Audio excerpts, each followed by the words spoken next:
വീഞ്ഞിന്റെയും സമൃദ്ധിയിൽ അവർക്കുണ്ടായതുപോലെ ആനന്ദം അങ്ങന്റെ ഹൃദയത്തെ ക്ഷമിച്ചിരിക്കുന്നു. നമുക്കറിയാം ഈ കാലഘട്ടം ഏറെ സമൃദ്ധിയുള്ള കാലഘട്ടമാണ്. ഇഷ്ടംപോലെ ധാന്യമുണ്ട്, നിന്ന് പിടിക്കാൻ ഇഷ്ടംപോലെ സാധനങ്ങളുണ്ട്. അതുപോലെ ലഹരിക്ക് ആവശ്യമായിരുന്ന അവസ്ഥകളുണ്ട്. വീഞ്ഞ്, മദ്യവും മയക്കുമരുന്നും മറ്റെല്ലാ കാര്യങ്ങളും ഗവൺമെന്റ് അംഗീകൃതവും അല്ലാതെ ഇഷ്ടംപോലെ എല്ലാ നാട്ടിലും ഒഴുകുകയാണ്. നമ്മളൊക്കെ ആനന്ദിക്കുന്നതും അതിലാണ്. എന്നാൽ സങ്കീർത്തനം പറയുന്നു അതിനേക്കാളൊക്കെ ആനന്ദം അങ്ങന്റെ ഹൃദയത്തെ നിക്ഷേപിച്ചിരിക്കുന്നു. ക്രിസ്തുവിനെ അറിയുന്ന ഒരു വ്യക്തിയുടെ ആനന്ദം ഇതാ. സങ്കീർത്തനം 23:4 ഇങ്ങനെ പറയുന്നത്, മരണത്തിന്റെ നിഴൽ വീണ താഴ്വരയിലൂടെയാണ് ഞാൻ നടക്കുന്നതെങ്കിലും അങ്ങന്റെ കൂടെ ഉള്ളതിനാൽ ഞാൻ ഭയപ്പെടുകയില്ല.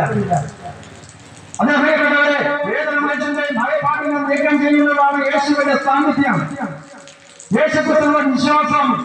അവൻ എത്ര ഈ ലോകത്തിൽ അവൻ എത്ര ഇല്ലാത്തവനാണെങ്കിലും എന്തെല്ലാം നഷ്ടങ്ങൾ സഹിക്കുന്നവനാണെങ്കിലും ക്രിസ്തുവിൽ വിശ്വസിക്കുന്നത് വഴി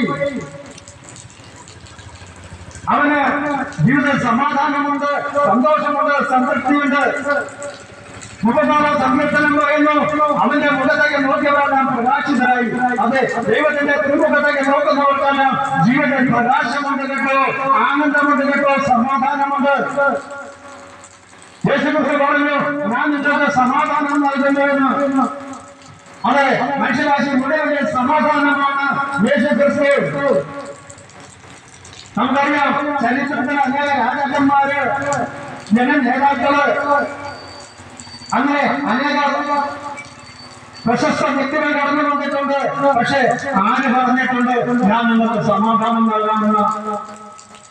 എന്നാൽ യേശുക്രിസ്തു പറഞ്ഞു, ഞാൻ നിങ്ങൾക്ക് എന്റെ സമാധാനം നൽകുന്നു.